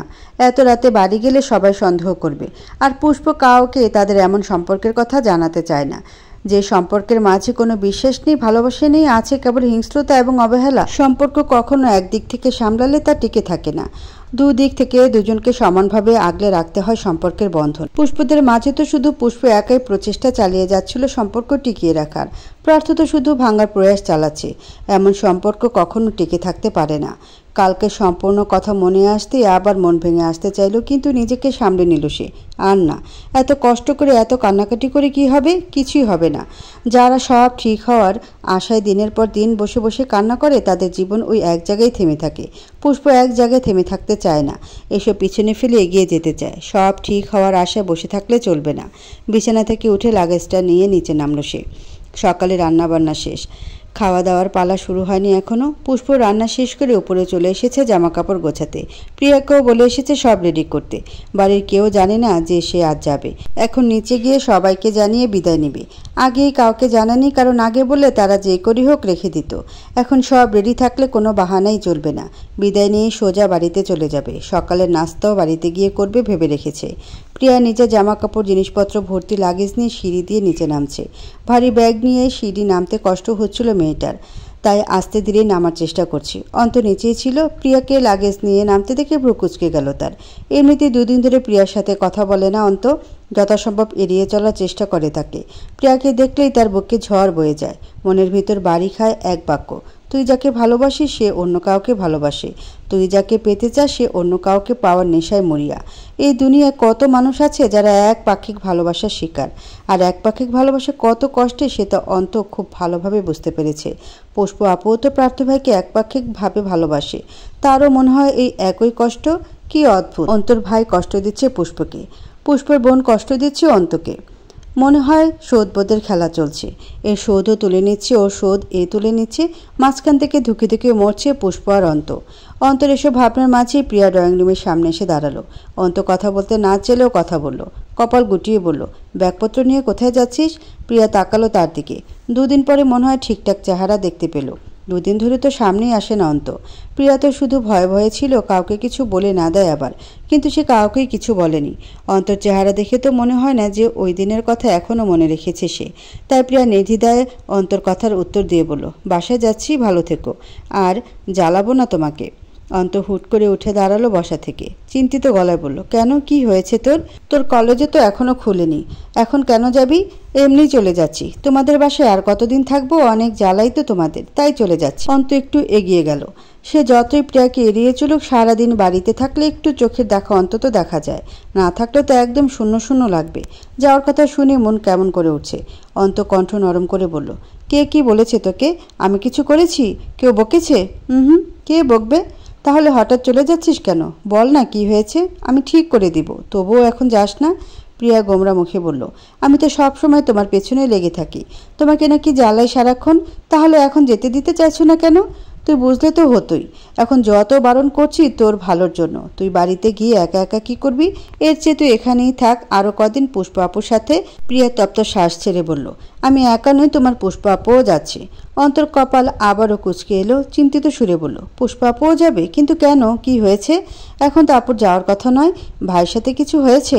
জানি না, আমাকে বলেনি ওইভাবে কিছু, শুধু বলল বাড়ি যেতে ইচ্ছে করছে, অনেকদিন যাওয়া হয় না তাই। এমন সময় উদয় হলো সানা। সোফায় আয়েশ করে বসে বলল, ফাইনালি যাচ্ছ তোমরা? প্রিয়া নাক মুখ কুচকে বলল, what do you mean by finally যাচ্ছ? এটা আমার বুবুর শ্বশুর বাড়ি, প্লাস আমাদের বড় আব্বুর বাড়ি। ফাইনালি যাচ্ছ কথাটা কোত্থেকে আসছে? সানা চিলমুট ভাব নিয়ে বলল, চিল বেবি, তোমাদের তো আমি তাড়িয়ে দিচ্ছি না, তোমরা যাচ্ছ তাই বললাম। কেন বলবে শুনি, তুমি কে? কথা শেষ করতে পারল না প্রিয়া, তার আগেই পুষ্পর কর্কশ শব্দে থেমে গেল। পুষ্প রাগান্বিত হয়ে বলল, কি হচ্ছে প্রিয়? তুই সানা আপুর সাথে এইভাবে কেন কথা বলছিস? তোকে না বারণ করেছি কারোর সাথে এইভাবে কথা বলবি না? সে যেই হোক, কথা ভালো করে বলবি। প্রিয়া রাগ করে অন্য পাশে গিয়ে দাঁড়ালো। বুবুর উপর আর কিছু বলল না। পুষ্পর এক হাতে ব্যাগের হাতল ধরা, অন্য হাতে এলাচি। অন্ত পুষ্পকে উদ্দেশ্য করে বলল, আপু তোমরা এই সময় বাসায় কেন যাচ্ছ? কি হয়েছে? কিছু না বলে এমন সিদ্ধান্ত কেন নিলে? কিছু হয়নি অন্ত, মাকে দেখতে ইচ্ছে করছিল, বাড়িটাকে অনেক মিস করছি তাই যাচ্ছি। চিন্তা করিস না, এমনি আর কিছু হয়নি, তাড়াতাড়ি চলে আসবো। নিজের খেয়াল রাখিস। সানা বলল, সাবধানে যেও, অনেক দিন থেকে এসো, এখানকার চিন্তা তোমাকে করতে হবে না, আমি দেখে নেব। পুষ্প মুখে কৃত্রিম হাসি ঝুলিয়ে বলল, অবশ্যই, যদি পারো আমার অবর্তমানে আমার কাজগুলোও করে দিও। শিওর? এমন সময় দেখা গেল পূর্ণিমা বেগম আসছেন প্রার্থর হাত ধরে। প্রার্থ সকাল থেকে মায়ের রুমেই ছিল, বাইরে যায়নি এখনো। মায়ের সাথে খাওয়া দাওয়া করেই বের হবে। পূর্ণিমা বেগম আসার সময় শুনলেন পুষ্পর বাড়ি যাওয়ার কথা। তিনি চিন্তিত হয়ে বললেন, পুষ্প, মা কি হয়েছে? তুই বাড়িতে কেন যাচ্ছিস হঠাৎ? প্রার্থ কিছু বলেছে তোকে? পুষ্প তার কাছে এসে বলল, এমন কিছুই না বড় আম্মু, বাড়ির কথা অনেক মনে পড়ছে। আম্মু আব্বুকেও দেখতে ইচ্ছে করছে। এখন যাই, কদিন পরে আবার আসবো। তিনি মানলেন না পুষ্পর কথা। উদ্বেগ হয়ে বললেন, তুই মিথ্যে বলছিস। আমি জানি তোদের দুজনের মাঝেই কিছু হয়েছে। প্রার্থ আজ সকাল থেকে কেমন কেমন হয়ে আছে। আমাকে তোরা কেউ কিছু বলছিস না কেন? ও প্রার্থ, তুই কি কিছু বলেছিস আমার মেয়েকে? ও এখন কেন যেতে চাইছে? ভদ্রমহিলা উত্তেজিত হয়ে পড়ছেন। এমনিতেই কথায় কথায় চিন্তা করে শরীরের এই হাল, এখন আবার না অসুস্থ হয়ে যায়। প্রার্থ তাকে সোফায় বসিয়ে বলল, শান্ত হও মা, এমন করলে অসুস্থ হয়ে পড়বে। পুষ্প বলল, এমন কিছুই হয়নি বড় আম্মু, তুমি শান্ত হও। আমাদের মাঝে কোনো কিছুই হয়নি। আমি ওনাকে রাতে বলেছিলাম বাসায় যেতে ইচ্ছে করছে অনেক, তাই আর কি। আমি বিশ্বাস করি না। প্রার্থ সকাল থেকেই আমার কোলে মাথা রেখে শুয়েছিল। কিছু জিজ্ঞেস করলে আমাকে বলছে ও না কিছু। ওর তো জ্বরও নেই এখন। ও কেন মনমরা হয়ে আছে? তোদের মাঝে মনোমালিন্যতা হয়ে থাকলে ঠিক করে নে না। পোড়োর কথায় পুষ্পের চোখ তুলে তাকালো প্রার্থের দিকে। প্রার্থ পুষ্পের দিকে তাকিয়ে থাকা চোখাচোখি হয়ে গেল দুজনের। প্রার্থ সাথে সাথে চোখ সরিয়ে নিল। মায়ের উদ্দেশ্যে বলল, মা, আমি তো মাঝে মাঝেই তোমার কাছে এসে শুয়ে থাকি। আজ এভাবে নিচ্ছ কেন? আমাদের মাঝে কিছুই হয়নি। ও যেতে চাইছে, যেতে দাও ওকে, আবার চলে আসবে। পুষ্প আবার বোঝালো তাকে যে তাদের সম্পর্ক ঠিক আছে, কোনো মনোমালিন্যতা হয়নি তাদের মাঝে। অনেকক্ষণ বোঝানোর পর মানল সে, তবে বলে দিল দুদিনের বেশি যেন না থাকে। পুষ্প না খেয়ে যেতে চেয়েছিল, কিন্তু পূর্ণিমা বেগম মানলেন না, না খেয়ে যেতে দিবেন না। নিজের হাতে দুই বোনকে খাইয়ে দিয়েছেন। প্রিয়াকে রাখতে চেয়েছিল, কিন্তু পুষ্প সেখানে একা থাকবে সারাদিন, তাই আর আটকাতে পারলেন না। পুষ্পদের একা একাও যেতে দেননি তিনি। বলেছে খাওয়া দাওয়া শেষে প্রার্থ নিজে গিয়ে যেন দিয়ে আসে। পুষ্প প্রিয়া গাড়িতে বসে আছে, দুজনেই ব্যাকসিটে বসা। দুজনেই চুপচাপ বসে আছে। পূর্ণিমা বেগমের জন্যই প্রার্থর সাথে যেতে হচ্ছে তাদের। প্রার্থ বাগানের দিক থেকে হেঁটে আসছে এইদিকে। গায়ে সাদা রঙের একটা শার্ট ইন করে পরা। শার্টের বাম পাশে আবার লম্বালম্বি একটা কালো দাগ। বেশ মানিয়েছে তাকে শার্টটায়। শার্টের হাতা দুটো কোণে অবধি ভাঁজ করা। চুলগুলো সব পেছনে ঠেলে দেওয়া, কিন্তু বড় বড় হয়, বাতাসের দমকায় তা আবার কপালে এসে পড়ছে। হাত দিয়ে আবার পেছনে ঠেলে দিচ্ছে সেগুলো। পুষ্প একবার তাকিয়ে দেখল তাকে, এরপর আবার চোখ ঘুরিয়ে নিল। প্রার্থ গাড়ির সামনে এসে দেখে দুজনই পেছনে ছিটে বসা। শক্ত পেশিবহুল হাতে পেছনের দরজাটা খুলে ফেলে। গাম্ভীর্যতার সাথে উচ্চারণ করে, অ্যাম আই ইয়োর ড্রাইভার? পুষ্প তার কোলে থাকা এলাচিকে দেখতে ব্যস্ত। এদিকে তার কোনো হেলদোল নেই। প্রার্থকে পুরোপুরি ইগনোর করছে সে। প্রিয়া প্রার্থর দিকে তাকিয়ে বলল, তা কেন হবে? প্রার্থ কটমটিয়ে বলল, তাহলে দুজনের পেছনে কেন বসে আছিস? সামনে আয়। আমি কেন যাব? তোমার বউকে নিয়ে সামনে বসাও, আমি এখানেই বসবো। প্রার্থ তাকালো পুষ্পর দিকে। পুষ্প একইভাবে বসে, তার কোনো নড়চড় নেই। ওকে ইগনোর করতে দেখে চোয়াল শক্ত হলো প্রার্থর। ধারালো চোয়ালের শক্তের ন্যায় বাক্য ছুড়ল, সামনে আসতে বলেছি না তোকে? সামনে আয়। প্রার্থ যে পাশের দরজা খুলেছিল সে পাশে ছিল পুষ্প, তারপরে ছিল প্রিয়া। সে রাগে তার পাশের দরজাটা খুলল, বিড়বিড় করে বলল, ধুর, ভাল লাগে না। তোমাদের স্বামী স্ত্রীর ঝগড়ার মাঝে আমাকে কেন ফাঁসাচ্ছ বলো তো? প্রিয়া ধূপধাপ পায়ে গিয়ে বসলো সামনের সিটে। প্রার্থ বসে পড়ল ড্রাইভিংয়ে। প্রার্থ গাড়ি স্টার্ট করার আগে একবার রিয়ার ভিউ মিররে তাকালো। ছোট্ট মিররটাতে ফুটে উঠেছে একজোড়া নিখুঁত সুন্দর অক্ষিপট। যে অক্ষিতে ব্যস্ততা, নয়নজোড়া ঘুরে ফিরে দেখছে তার কোলে বসা প্রাণীটিকে। ও নিখুঁত চোখগুলোকে তার কাছে ভরে শিশিরে ভেজা পুষ্পের ন্যায় স্নিগ্ধ লাগছে। কোমল, সুন্দর, নিখুঁত এবং আকর্ষণীয়। হঠাৎ এমন আকর্ষণীয় ও সুন্দর লাগার কারণ কি? উত্তরটা প্রার্থরও অজানা। সে যে গাড়িতে উঠে বসেছে এখনও ওই মিররেই তাকিয়ে। গাড়ি স্টার্ট করার নাম গন্ধ নেই। প্রিয়ার চোখ মুখ কুঁচকে প্রার্থকে ডাকলো, কি দেখছো ভাই? গাড়ি কখন চালাবে? বাসায় কখন যাব? বসে আছো কেন? প্রিয়ার ডাকে শুরুতে পুষ্প তাকালো আয়নাটা থেকে। পুষ্প তাকানো দেখে সাথে সাথে চোখ সরিয়ে আনলো প্রার্থ। এদিক ওদিক তাকিয়ে বলল, চুপচাপ বসে থাক। সাথে সাথে গাড়ি স্টার্ট করলো। তুরন্ত গতিতে ছুটে চলল সাদা রঙের গাড়িটি। পুষ্প বাঁকানো ভ্রু আরও খানিকটা বাঁকিয়ে তাকিয়ে রইল আয়নার দিকে। তার মনে হচ্ছে আয়নায় প্রার্থ তাকিয়েছিল, কিন্তু আবার মনে হচ্ছে না তাকায়নি। এটা হয়তো তার চোখের ভুল। মনে মনে দোনা মোনা করে চলল। তারপর ভুলিয়ে নিল এমন কিছুই হয়নি। শুধু শুধু আজাইরা জিনিস ভেবে লাভ নেই। কিছুক্ষণের মধ্যে তারা পুষ্পদের বাড়ির সামনে এসে পৌঁছালো। দুবাড়ির দূরত্ব খুব বেশি নয়, তাই খুব বেশি সময় লাগলো না। 30 মিনিটের মাথায় পৌঁছে গেল তারা। একদম গেটের সামনে এসে থেমেছে গাড়িটি। পুষ্পদের বাড়ি প্রার্থদের বাড়ির মতো অত বড় নয়, ছোটোখাটো দুতলা একটা বাড়ি। গাড়ি থামতেই 3 জন গাড়ি থেকে নেমে পড়ল। প্রার্থ গিয়ে ডিক্কি থেকে পুষ্পদের ব্যাগগুলো বের করলো। প্রিয়ার হাতের কাছে ব্যাগ দিয়ে বলল, নে ধর। প্রিয়া একটা ব্যাগ পুষ্পকে দিয়ে একটা নিজে ধরল। প্রার্থকে বলল, তুমি ভেতরে যাবে না? না, তোরা যা। পুষ্প ওদের সামনেই এলাচিকে নিয়ে দাঁড়িয়ে প্রিয়ার জন্যই দাঁড়িয়ে আছে। প্রিয়াকে ডেকে বলল, চল। দাঁড়িয়ে আছিস কেন? প্রিয়া বলল, তুমি যাও বাবু, আমি একটু পরে আসছি। কেন? আহা, যাও না, আমি আসছি তো। পুষ্প আর কোনো বাক্য ব্যয় না করে হাঁটা ধরল ভেতরের দিকে। শাড়ির আঁচলটা কাঁধ পেঁচিয়ে সামনে এনে ধরল এক হাতে, হাতের মাঝে এলাচি, অন্য হাতে ব্যাগ নিয়ে হাঁটছে। প্রার্থ পুষ্পর দিকে তাকিয়েছিল অনেকক্ষণ যাবৎ। এখনও তার যাওয়ার পথে একইভাবে তাকিয়ে রইল। দূরে কোথাও থেকে ভেসে এলো পাকিস্তানি গান। সাউন্ড সিস্টেমে বাজছে গানের শেষের কিছু লাইন। গান চলছিল অনেকক্ষণ ধরেই, কিন্তু তার কানে এসে লাগছে এখন। পুষ্পর দিকে তাকিয়ে থেকে শুনতে পেল কিছু লাইন। শেষের কটা লাইন বাজতে বাজতে শেষ হয়ে গেল গানটা। পুষ্পও চলে গেছে ভিতরে। প্রিয়া ডাকলো শক্ত কণ্ঠে, ভাই। প্রার্থ অপ্রস্তুত ছিল। প্রিয়া হঠাৎ ডাকায় ধ্যান ভাঙল তার। প্রিয়া আবার বলল, কি ভাবছিলে তুমি? প্রার্থ নিজেকে স্বাভাবিক করলো, বলল গম্ভীর হয়ে, কিছু না। তুই বল, কি বলবি? ভেতরে গেলি না কেন? প্রিয়া সরাসরি পয়েন্টে আসলো না। প্রথমে প্রশ্ন ছুড়ল, আমার বুবু কি দেখতে খুব খারাপ? প্রার্থ দুহাতে চুলগুলো ঠেলে বলল, মেন পয়েন্টে আয়, যা বলা সোজাসুজি বল। ঠিক আছে, তাহলে সোজাসুজিই বলি। আমার বুবুকে নিয়ে তোমার কেন এত সমস্যা জানি না, কিন্তু তুমি কি হারাচ্ছ সেটা তুমি পরে বুঝবে। তখন তুমি হাজার আফসোস করলেও হারিয়ে যাওয়া মানুষটা ফিরে পাবে না। এখনও সময় আছে। বুবুকে আগলে নাও। আমার বুবু যত্নের পাগল, ভালোবাসার পাগল। তাকে একটু যত্ন করে আগলে নিলে তোমার দেওয়া শত কষ্ট ভুলে যাবে। কিন্তু বুবুর মন শক্ত হয়ে গেলে তাকে কোশমিন কালেও পাবে না তুমি। প্রার্থ কিছুক্ষণ স্তব্ধ দাঁড়িয়ে রইল। চোখ সরু করে প্রিয়ার দিকে তাকিয়ে কর্কশ শব্দে বলল, বেশি পাকা পাকা কথা শিখেছিস? বাড়িতে যা। প্রিয়া নাক মুখ কুঁচকে বলল, আমার কথা তোমার কাছে পাকা পাকা লাগছে? আমি তোমাকে বোঝাতে চাইছি, ভেতরে যা, আর হৃদয়ের থেকে দূরে থাকবি। প্রিয়াকে আদেশ দিয়ে সরে গেল সেখান থেকে। প্রিয়াকে স্তব্ধ রেখে গাড়িতে গিয়ে বসলো। গাড়ি ছুটিয়ে চলে গেল গন্তব্যে। প্রিয়া ঠিক একই জায়গায় স্তব্ধ দাঁড়িয়ে রইল, চোখ মুখে অবিশ্বাস ভরা। বুক দুরু দুরু করছে। প্রার্থ ভাই কেন বললো হৃদয় ভাইয়ের কথা? দূরে থাকতে কেন বলল? সব কি জেনে গেল? কিন্তু কি করে? অন্ত বলেনি তো? হ্যাঁ, ওই বলেছে। ও ছাড়া আর কারো জানার কথা নয়। যেখানে হৃদয় নিজেই জানে না প্রিয়ার অনুভূতির সম্পর্কে, সেখানে প্রার্থ ভাই কী করে জানলো? নিশ্চয়ই অন্ধের বাচ্চা বলেছে। মনে মনে এইসব ভেবেই শরীর হিম হয়ে আসে, ভয় কাজ করে ভেতরে। প্রার্থ ভাই তাহলে জেনে গেল। এখন কি হবে? প্রেম হওয়ার আগেই তো সব শেষ হয়ে যাবে। পুষ্পদের বাড়িটা অনেকটা পুরনো, তার দাদার নির্মাণকৃত বাড়ি এটা। দেওয়ালের রঙগুলো চটে গেছে বাড়ি থেকে, তবে ভেতরটা এখনো বেশ সুন্দর। বাড়িতে বর্তমানে কেউ নেই প্রিয়া আর পুষ্প ছাড়া। পূর্ণতা বেগম স্কুলে আর প্রত্যয় সাহেব অফিসে আছেন এই সময়ে। পুষ্পদের কাছে বাড়ির এক্সট্রা চাবি ছিল, সেটা দিয়ে দরজা খুলেছে। বাড়িতে এসে সোজা চলে গেছে নিজেদের রুমে। উপরতলা পাশাপাশি দুটো রুম। পুষ্পর কাছে বাড়িটা কাজ নতুন নতুন লাগছে। বিয়ের আগে কত খালার বাসায় থেকেছে, তখন বাড়ি আসলে এরকম লাগেনি। মনে হয়েছে ও বাড়িতে আরও কয়েকদিন থাকলে ভালো হতো।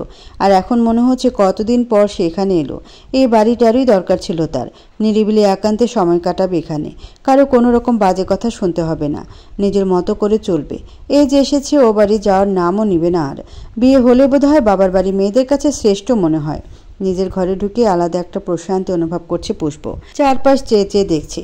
রুমে সব কিছু ঠিক ঠিক জায়গায় আছে, পরিষ্কারও হয়ে আছে সব। তার মা যে সব পরিষ্কার করে রেখেছে তার রুম দেখেই বোঝা যাচ্ছে। সব জিনিস ছুঁয়ে ছুঁয়ে দেখলো আবার।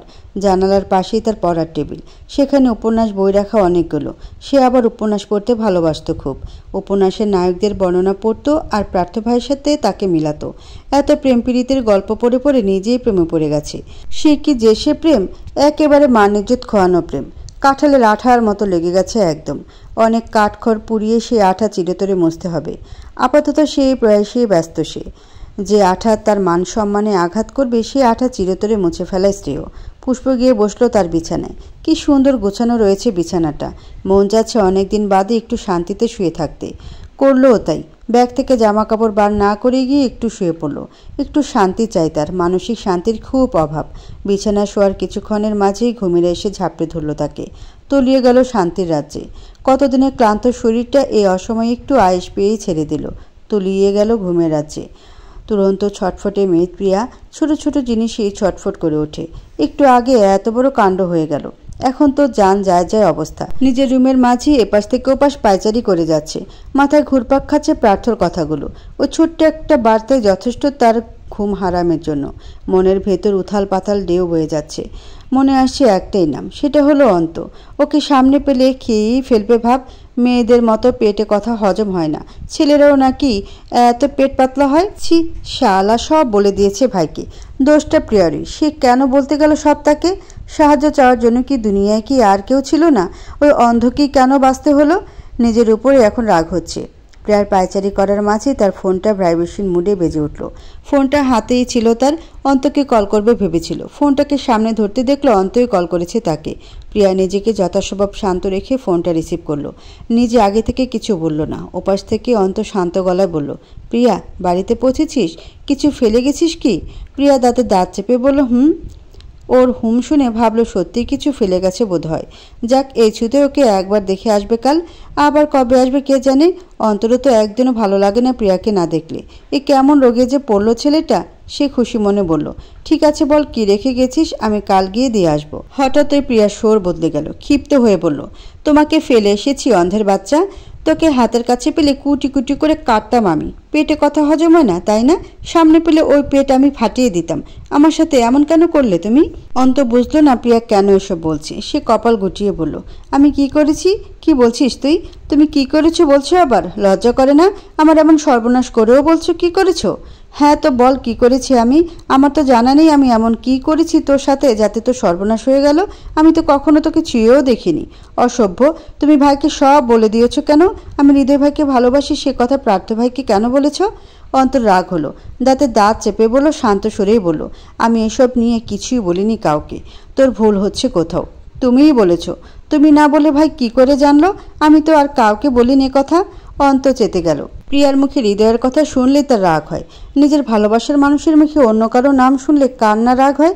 নিদারুণ শান্ত ছেলেটাও রেগে গেল, চেঁচিয়ে বলল, হ্যাঁ বলেছি, আমিই বলেছি সব। কি করবি তুই? তুই কেন বুঝতে পারিস না আমাকে? দুনিয়া সব কিছু তোর চোখে পড়ে, কিন্তু আমার ফিলিংসগুলো তোর চোখে লাগে না। তোর চোখে লাগে শুধু হৃদয়কে। সারাদিন হৃদয় ভাই হৃদয় ভাই হৃদয় ভাই। কেন? ও সুন্দর বলে, রকস্টার বলে? আর আমি তো কালো, আমাকে তো কেউ খুঁজেই পাবে না। তাই বলে কি আমি মানুষ না? আমার ফিলিংস হার্ট হয় না? আমার কষ্ট হয় না? প্রিয়া প্রথমে ভয় পেল অন্তর খেপে যাওয়ায়। অন্তত এভাবে কখনো রাগ করে না। হঠাৎ শান্ত মানুষ রেগে গেলে ভয়ই হয়। কিন্তু অন্তর সব কথা শুনে আবারও রাগ হলো। রাগে ক্ষোভে কান্না চলে আসলো। অতিরিক্ত রাগ সামলাতে না পেরে কেঁদে দিল মেয়েটা। কেঁদে কেঁদে জোর গলায় বলল, কেন করলে তুমি এমন? তোমাকে কালো বলেছিলাম বলে? তাই বলে এভাবে ক্ষতি করলে আমার? আমি শুধু মজা করে দুটো কথা বলেছি বলে একেবারে গায়ে লাগিয়ে নিলে? তোমার মাথায় ঘিলু নেই? তুমি কালো না শ্যামলা বুঝতে পারো না? আমি কিছু বললাম বলে হার্ট হয়ে গেলে, যার জন্য আমারও এত বড় ক্ষতি করলে? প্রিয়ার কান্না দেখে অন্ত মলিন হয়ে আসলো। বিদ্রুপ সুরে হেসে হেয়ালি গলায় বলল, তুই কখনো আমায় বুঝলি না রে প্রিয়া। আমার অনুভূতি, আমার কেয়ারের কোনো মূল্যই নেই তোর কাছে। ঠিক আছে তুই কাঁদিস না, আমি আর কখনো তোকে জ্বালাবো না। তোর সর্বনাশের কারণও হব না। তোর আর হৃদয়ের মাঝের কাটাও হবে না। ভুলতে পারলে ভুলে যাব, ভালো থাক। প্রিয়ার কিছু বলার আগে অন্ত ফোন কেটে দিল। ফোনটা বিছানা ছুঁড়ে মেরে হাত পা ছেড়ে শুয়ে পড়লো বিছানায়। চশমাটা খুলে ফেললো চোখ থেকে। এত সুন্দর ছেলেটা, গায়ের সামান্য রং নিয়ে কি কারো সৌন্দর্য বিচার করা যায়? তার সৌন্দর্য তো তার চেহারায় স্পষ্ট ফুটে আছে। তাহলে মানুষ কেন সবার আগে গায়ের রংটাকেই দেখে? সুন্দর মুখটা শুধু বিষাদের খেলা। সিলিংয়ে তাকিয়ে থাকা অবস্থায় এক চোখের কোণ বেয়ে গড়িয়ে পড়লো এক ফোঁটা জল। কি আশ্চর্য! না হওয়া প্রেমিকের বিরহে ছেলেরাও বুঝি কাঁদে। একটা মেয়ে একটা ছেলের অশ্রুর কারণও হতে পারে, কিন্তু আফসোস যার জন্য এই বিসর্জন সেই বুঝলো না তাকে। রাত প্রায় 12টা। প্রার্থ বাড়িতে ফিরল মাত্র। পূর্ণিমা বেগমকে আগেই বলে দিয়েছে ফিরতে রাত হবে। সে যেন খেয়ে ঘুমিয়ে পড়ে। বাড়িতে এখন মানুষ অল্প, সবাই বোধহয় ঘুমিয়ে গেছে, শুধু অন্তবাদে। তার আজ ঘুম হবে কি না জানা নেই। প্রার্থকে দরজা খুলে দিয়েছে রুবি। সে আজ আর নিজের রুমে গেল না, সোজা চলে গেল মিউজিক রুমে। অনেকটা ক্লান্ত লাগছে আজ, মাত্র ফিরল স্টুডিও থেকে। গান বাজনা করেই ফিরেছে, তবুও মিউজিক রুমেই ঢুকলো। ক্লান্ত পায়ে গিয়ে দাঁড়ালো গিটারের সামনে। মিউজিক রুমটা বানানো হয়েছে একটু অন্য উপায়ে। এখানে গান করলেও বাড়ির শব্দ যাবে না সহজে। বিভিন্ন বাদ্যযন্ত্র রাখা সেখানে। জানালার পাশে একটা ঢালাই বিছানা। সেখানে বসে বসে গানের আসর জমানো হয়। প্রার্থরাজ কিছুই ভালো লাগছে না। পুষ্পর সাথে খারাপ ব্যবহার করার কারণে এখন নিজেরই কেমন লাগছে। কিন্তু তার তো এমন লাগার কথা না। পুষ্পকে তিলে তিলে মারার পরিকল্পনা ছিল তার, কিন্তু মারতে তো পারছে না। উল্টো যেন নিজেই ফেসে যাচ্ছে কোনো অদৃশ্য বানে। কয়েকদিন যাবৎ পুষ্পের প্রতি মন নরম হচ্ছিল। সে চায় না আবারও কারো প্রতি তার কোনো অনুভূতি আসুক। অজানা অনুভূতি থেকে বাঁচতে কাল এতটা খারাপ ব্যবহার করেছে সে। তবে সে কি নিজেও শান্তিতে আছে? মনে হয় না। এখন তো পুষ্পও চলে গেছে, এখন তো শান্তিতে থাকার কথা ছিল তার। তবে কেন এত অশান্তি লাগছে? ফোঁস করে তপ্ত শ্বাস ছেড়ে প্রিয় গিটারটা হাতে নিল। গিয়ে বসলো জানালার পাশের ছোট্ট বিছানায়। পূর্ণ মনোযোগ দিল গিটারে। কিছুক্ষণ টুংটাং শব্দ তুলে ধরল। সময় বহমান, অতি মূল্যবান এই সময় কারোর জন্য থেমে থাকে না। পুষ্প ওই বাড়ি থেকে গেছে আজ 2 দিন। 2 দিনে কোথাও কোনো কিছু থেমেনি, সব আগের মতোই চলছে ঠিকঠাক। শুধু থেমে যাওয়ার জোগাড় হচ্ছে কয়েকটা হৃদয়ের স্পন্দন। কেউ তা আজ করতে পারছে, কেউ পারছে না। যেমন অন্ত যে নিজের অনুভূতি সম্পর্কে অবগত, সে ঠিকই বুঝতে পারছে তার ভেতরে তোলপাড়। কিন্তু যার নিজের অনুভূতি সম্পর্কে কোনো ধারণা নেই, সে কিছুতেই বুঝতে পারছে না তার ভেতরে ঠিক কী চলছে। কী নাম দেওয়া যায় এই অস্বাভাবিক তাণ্ডবের? প্রার্থ কেবল শাওয়ার নিয়ে বের হলো ওয়াশরুম থেকে অর্ধ উলঙ্গ অবস্থায়। শরীরে শুধু একটা তোয়ালে পেঁচানো, শক্ত পেটানো বডি পুরোপুরি দৃশ্যমান। মুক্তোর দানার মতো বিন্দু বিন্দু পানি শরীরে চিকচিক করছে। বড় বড় চুলগুলো পানিতে ভিজে আরও আকর্ষণীয় হয়ে উঠেছে। সেখান থেকে ছোট ছোট শিশির বিন্দুর ন্যায় পানি টপটপ করে পড়ছে। প্রথমে এসে গেল কাবাডের কাছে নিজের জন্য শার্ট বের করার জন্য। কাবাডটা খুলতে মেয়েলি একটা ঘ্রাণ নাকে এসে লাগলো। খুব চেনা এই ঘ্রাণ। ইদানিং সব জায়গায় এই ঘ্রাণটা পাওয়া যায়। বিছানায় ঘুমাতে গেলেও পাওয়া যায়। বালিশ, বিছানার চাদর সবখান থেকে এসে ঘিরে ধরে। যেখানে যেখানে মেয়েটা গিয়েছে সেখানে সেখানেই নিজের অস্তিত্ব রেখে গেছে। রুমের কোনা কোনা থেকে তাকে অনুভব করা যায়। এমনকি অনেকক্ষণ পরে যখন রুমে ঢুকে তখনও মনে হয় রুমে হয়তো পুষ্প আছে ভেতরে। তার গায়ের সুগন্ধে মম করে চারিপাশ। আর এই বিষয়টা প্রার্থর কাছে খুবই অসহ্যকর লাগে। প্রতিটা ক্ষণ মাথায় পুষ্পর কথা ভেসে বেড়ায়। কি যন্ত্রণা! তাকে দূরে ঠেলেও যেন দূরে যেতে পারছে না। প্রার্থ তপ্ত শ্বাস ফেলে কালো রঙের একটা শার্ট আর প্যান্ট বের করে নিল। সেগুলো পরে গিয়ে দাঁড়াও ড্রেসিং টেবিলের আয়নার সামনে। সেখানে গেলে আবার আরেক জ্বালা। ড্রেসিং টেবিল জুড়ে মেয়েলি জিনিসপত্র। এতদিন এটা তারই অধীনে ছিল, এখন চলে যাওয়ার পরও তার অধীনে আছে। মেয়েটাকে সবকিছু এখানেই ফেলে গেছে। ঠোঁট গোল করে শ্বাস ফেলল। পুষ্পর খেয়াল বাদ দিয়ে নিজের চুলগুলো ঠিক করে নিল। ভেজা চুলগুলো হেয়ার ড্রায়ার দিয়ে একটু শুকিয়ে নিয়ে সব পেছনে দিয়ে সেট করে নিল। এখন ফিটফাট হয়ে যাচ্ছে তাদের স্টুডিওতে। সকালে খাওয়ার পাট চুকিয়ে ফেলেছে অনেকক্ষণ। পূর্ণিমা বেগমের একটু সকাল সকাল খেতে হয়, কারণ টাইম মতো ওষুধও নিতে হয় তাকে। আর প্রার্থ সকালে তার মায়ের সাথে খেয়েই কোথাও বের হবে। আজ আর একেবারে তৈরি হয়ে নিচে যায়নি। একেবারে নিচ থেকে সব সেরে এসে ওপরে এসেছিল তৈরি হতে। নিচে বেশিক্ষণ টিকতে পারেনি মায়ের প্রশ্নের জ্বালায়। 2 দিন তো হয়ে গেল, পুষ্প কেন এখনও ফিরছে না? প্রার্থ কেন তাকে বাড়িতে আনছে না? পুষ্প 2 বার ফোন করেছিল, 2 দিনে আর করেনি। তিনি ফোন করলেও ধরে না, প্রিয়া কথা বলে, কিন্তু পুষ্প নাকি কোনো খোঁজ থাকে না। এ নিয়ে ভদ্র মহিলার কত প্রশ্ন ছেলের কাছে। প্রার্থ তাকে একটু বুঝ দিয়েই উপরে চলে এসেছে। এখন মাকে না বলে বের হবে, না হলে আবার সে পুষ্পকে নিয়ে প্রশ্ন তুলবে, যার কোনো জবাব তার কাছে নেই। পুষ্প একা ঘরে টেবিলের উপর মাথা রেখে শুয়ে আছে। টেবিলের উপর তার মাথার পাশেই ফোনে গান বাজছে, লালন গীতি। তার পড়ার টেবিলটা জানালার সামনে। বাইরে থেকে দমকা হাওয়ায় খোলা চুলেরা খেলা করছে। সাথে বাজছে লালন ফকিরের মন জুড়ানো কিছু লাইন। লালন ফকির ভেবে বলে সদাই, লালন ফকির ভেবে বলে সদাই। ওই প্রেম যে করে সে জানে, ওই প্রেম যে করে সে জানে। আমার মনের মানুষেরও শনে, আমার মনের মানুষেরও শনে। মিলন হবে কত দিনে, আমার মনের মানুষেরও শনে, আমার মনের মানুষেরও শনে। হঠাৎ পুষ্পের মাথায় কারো হাতের স্পর্শ পেল। চোখ দুটো খুলে দেখলো সামনে প্রত্যয় সাহেব, মানে পুষ্পর বাবা। তিনি মেয়ের দিকে করুণ চোখে তাকিয়ে। পুষ্প টেবিলে শোয়া থেকে মাথা উঠিয়ে বসলো। ফোনের চলা গানটা বন্ধ করে দিল। পুষ্প স্বাভাবিকভাবেই বলল, আব্বু তুমি অফিসে যাওনি এখনো? তিনি মেয়ের পাশে আরেকটা চেয়ার টেনে বসলেন। মাথায় হাত বুলিয়ে বললেন, আজ আর আব্বু অফিসে যাবে না। আজ সে তার মেয়ের সাথে জমিয়ে আড্ডা দেবে। কিন্তু অফিসকে আজ ছুটি দিয়েছি। তোদের সাথে তো কখনো ঠিকঠাক কথা বলতে পারি না, সারাদিন অফিস করতে হয়। এখনও সময় দিতে পারবো না। এখন তো মেয়ে বড় হয়ে গেছে, তাকে বিয়ে দিয়েছি। আব্বু এমন কেন বলছো? তুমি আমাদের সর্বোচ্চ সময় দিয়েছো। এত কাজের মাঝেও ওইটুকু সময়ই বা কে দেয়? তুমি আমাদের যেটুকু সময় দিয়েছো সেইটুকুই চলবে। ওরকম সময় দিতে পারলে তো মেয়ের মনের কথাগুলোও জানতে পারতাম। সময় দিতে পারি না বলে মনের খবর রাখতে পারি না। বাবা হিসেবে অসফলই বলা চলে। পুষ্প এগিয়ে এলো। বাবার হাত ধরল সন্তর্পণে। আশ্বাস দিয়ে বলল, তুমি বাবা হিসেবে বেস্ট। কে বলল তুমি আমাদের মনের খবর রাখো না? এই যে না বলাতেও কত কিছু বুঝে নিচ্ছ। আমি কি তাহলে ঠিকই বুঝছি ধরে নেব? পুষ্প একটু দ্বিধাদ্বন্দ্বে পড়ে গেল। বাবা কিসের কথা বলছি এত জোর দিয়ে? প্রার্থ পুষ্প সম্পর্ক নিয়ে নয় তো? পুষ্প ঠোঁট ডোবালো জিভে। বলল রয়েস হয়ে, কিসের কথা বলছো আব্বু? তিনি পুষ্পের প্রশ্নের জবাব না দিয়ে উল্টো প্রশ্ন করল, আমাকে একটা সত্যি করে কথা বলবি মা? বলবো তো। তাহলে বল, প্রার্থ তোকে অনেক কষ্ট দেয়? তোদের মাঝে সব ঠিক আছে? দুজনেই কি বিয়েটা মেনে নিয়েছিস? তুই বল, ও তোর সাথে খারাপ আচরণ করে? প্রত্যয় সাহেব যেন মেয়ের জন্য উতলা হয়ে পড়েছেন। তার মেয়ে যে সুখী নেই তা একটু হলেও আঁচ করতে পেরেছে। পুষ্প তাকে শান্ত করতে বলল, এমন কিছুই না আপু, প্রার্থ ভাই অনেক ভালো, আমার খেয়াল রাখে। তুমি তো চেনই তাকে, সবারই কেয়ার করে, আমারও করে। অনেক বড় হয়ে গেছিস তাই না? বাবার কাছেও কথা লুকানো শিখে গেছিস, কি করে সব সামলাতে হয় তাও শিখে গেছিস। কিন্তু মনে রাখ, আমি তোর বাবা। আমার কাছে আমার মেয়ে কিছু লুকাতে পারবে না। পুষ্প কত চেষ্টা করলো নিজেকে সংযত রাখতে, কিন্তু পারল না। বাবার কাছে কি আদৌ কিছু লুকানো যায়?